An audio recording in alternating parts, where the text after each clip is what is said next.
Get it! Just like load it up. Oh boy. Now what is this? A little black fin from down in the mud, I think, or what? Yeah. Decent fish. All right, I got in on the game. Howdy partners, Scott Turnage, G3 Sportsman. Welcome to another episode. Today we are in the Sunflower State. Y'all know where that is, the Sunflower State? Well, that is Kansas. We're in a little old lake called Elk City Lake. I don't ever remember going through Elk City, but apparently they have a lake. It's just outside actually Independence, Kansas, which is about 70 miles west of Joplin, Missouri. So hooking up with a good fisherman named Nichols. He's also affectionately known as the Crappie Cowboy. Hopefully we catch some. This will be a fun little show, and I'm certainly glad that you guys could share just a little bit of your time with us today. So here we go, Elk City Lake, Kansas, trying to catch a few crappie with the Crappie Cowboy. See you guys on the water.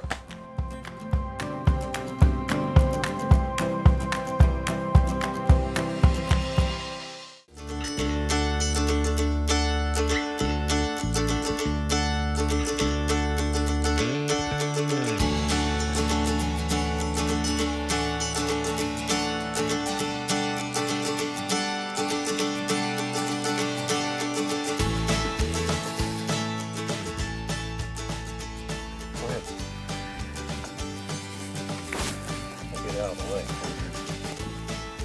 Jam me up again. Got him. Just like that. Okay. Just a good eater size fish. Okay. Folks, we are with the Urban Cowboy. Actually, we are with the Crappie Cowboy. We're going to we're spotting and stalking right now, aren't we, Craig? Yes, sir. That's basically what we're doing. Yep. And we got one kind of on the screen here. I'm just staying where I'm at, and he's going to him. Yep. So as you can see, there I am, and here comes the fish. Here comes the fish. Up just a little. Here comes the fish. Here comes the fish. Here comes the fish. Come on, fish. But anyway, that's what we're doing today, crappie fishing, Elk City Lake, Kansas, with the Crappie Cowboy himself. Let's catch a mess. Well, that's about as good as you could do it right there.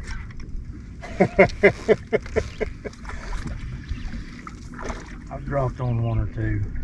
There you go. There you go. All right. We are right now, we're just going after roamers. Is that right? Yep. Just kind of spot and stalk. Open water suspended fish. These kind of I call them flatland reservoirs, but these shallower lakes with not much structure on them. If you find a little structure that locals and stuff have put in, you're probably going to find concentrations of small fish, but these bigger fish, they get big enough they don't have to worry about predators, and they're kind of at the top of their food chain, so they're just out here anywhere. I mean, you can absolutely find them anywhere. Okay, running the grid overlays, I prefer to do it because right now we're at 2-foot grids, and that allows us to size our fish up. A 2-pound crappie will almost fill a grid up. If he fills a half a grid, he's a 12-inch fish. Yeah, that's each one of these little squares. That's what you're talking about. Is 2x2 squares. Yeah.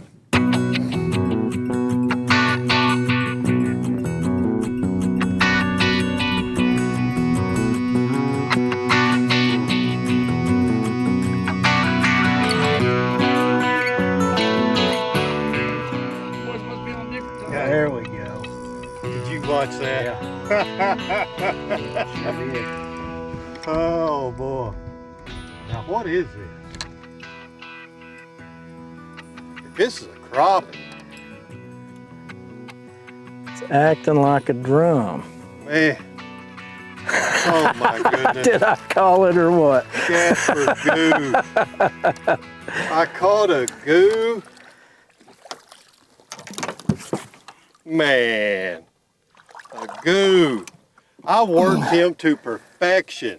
You couldn't have been any better. Look at that. There's Scott's 3-pound crappie right there. There's my goo. Got him. Yeah. Okay, go ahead and get your picture with me. My goo. Jasper Goo King. Get that fish. There you got him. Hello, buddy. Yeah. There you go. Now see, you're catching the crappie and I'm getting the goo. That's why they call you the Crappie Cowboy and they call me. Still not what we're after, but nice fish. That's a dang good fish right there. That's good fish right there. And they're just roaming. One here, one there, right? Mm-hmm. Oh, whoa, whoa, whoa. What happened there? He smoked it. And I set the hook. Wow. Oh, Scott's running that stinking old braid. I knew this Right is way. exactly how this show would start. Just like this. I knew it. Well, you got the cowboy in the boat with you. It's a train wreck, right?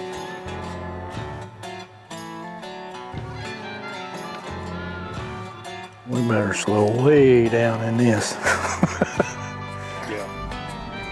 That's good. That's rough. Got it. That's a good one. That's a good one right there. There you go. Tell them what we've done, Craig.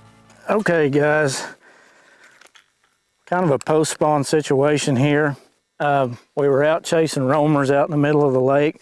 Decided to move up into some shallow stumps. I kind of had a feeling these fish may have moved up here and kind of moved into the mud right now to get over the stress they have when they're spawning. So we moved up in here and we've found a lot better class fish now.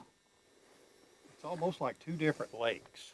We've got just out there just roaming the depths and what all. Now we're in here. This could look like Truman. That's what we said. Yeah. People will say, you guys ain't in Kansas. You're at Truman Lake or Lake Fork or whatever. But that's what we're in right now.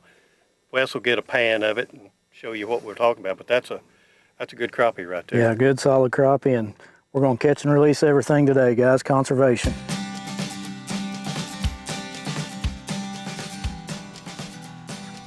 Got him. Good one. There you go, Craig. There you go. There you go. You worked for him. Yes, we did. Tell people, too. Yeah, that fish was on a stump. We fished for him. He got aggravated, moved to another stump. Fished for him there. He pushed off and got into some open water. Finally got the jig and just kept aggravating him. You just keep on these fish. A lot of times you'll make them mad and they'll go ahead and eat the jig. Yeah, he did. He worked for that. And if Wes can get it, that's the stump. That's the stop right there. And that's how close we were. This muddy water, these fish are not too spooky. Hey guys, when I'm guiding or I'm out with friends that aren't real familiar with LiveScope and how it works, the easiest way that I've found to put people on fish, I put a rubber bobber stop on my line, I put a 3/8 ounce weight, and then 2 rubber bobber stops underneath that to hold my weight at the distance I want from my jig. Then I tie my jig down under it. If I get fish hitting the weight, I'll move my weight up, but I like my weight about 8 to 10 inches above my jig. And what we're gonna do, we're gonna find a fish here on a tree, and then before we get to that fish, we're gonna lower our weight into the water, find it on the scope, and then we're gonna push this bait to that fish.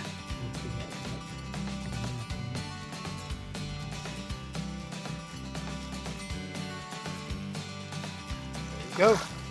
There you go. You pushed it right to him. Mm-hmm. Who'd have thought that would work? I would have known. I thought we were going to sit here and spend 30 minutes before we found the fish. And again, he just throws it right back in the water. Oh, I didn't think you was filming, I'm sorry.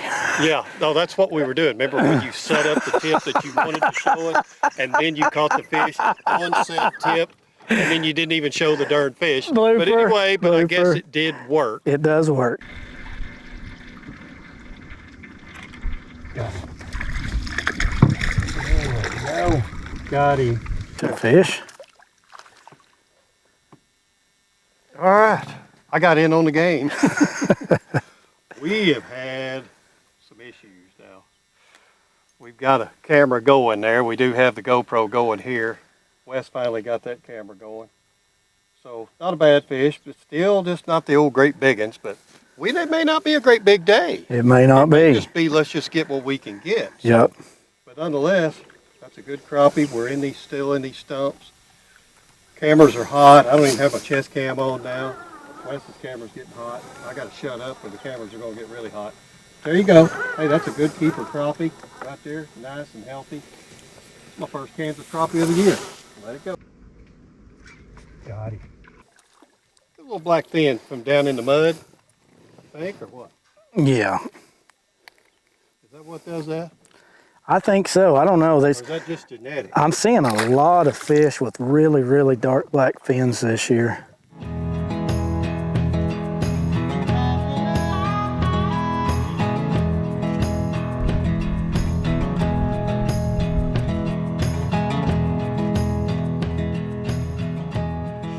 You did it! Just like we wrote it up. Just like we wrote it up. We sit there just watching that fish, That was Be a great eater fish. Just not quite what we're looking for today, but we're going to take what we can catch today. It's pretty tough.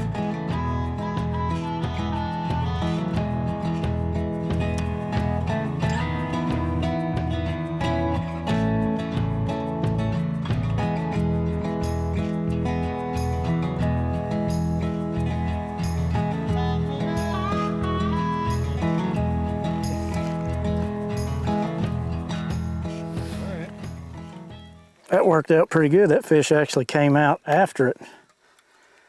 Another one not too bad. Not the giants that this lake can produce, but not a bad fish. Well, ain't nobody gonna know that there's any giants according to us. No doubt. You keep saying that. You switch colors? Yeah, switch colors. We went to a frozen pickle. It's a green and white.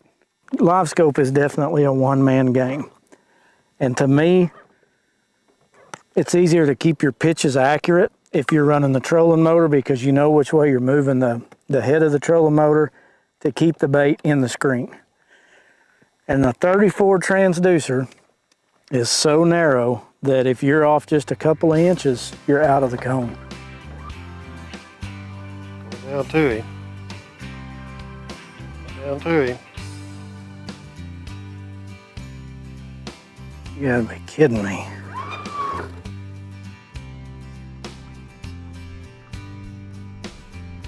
I'll be dang. I passed up on that fish. Well, it's been a fun tutorial on this stuff. It's, like you say, the guy running the boat really has the advantage, and it's hard for me, a novice at this, but I'm learning. But hey, we've come out here. I know there's giants in here. We hadn't caught them great big, but we've caught several. So we want to thank the old Crappie Cowboy, Mr. Craig here, from taking out a busy time out of his guiding to come out here and give us a little bit of fun on the LiveScope and show me what I'm doing wrong, which I'm doing a lot. And hey, we caught a few. We caught a few. It was fun. Yep. We got a little ACC action going here. We changed bait 3 or 4 times, but it's fun. Get out here. There's like 2 different ways to catch them out here. You can catch them roaming, or you can get them in here in the stump. So that's a neat place. This is a neat place. Come and catch fish. Elk City Lake around Independence, Kansas. So from all of us at G3 Sportsman, like I said, keep what you can use, release the rest. Follow us on social media and give us a like, comment, and share. And we'll see you next time somewhere right here on the water. Thanks for watching.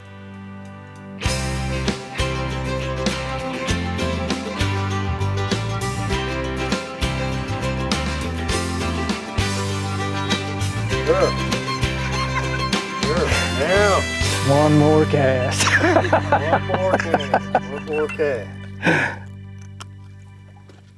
One more cast, he said.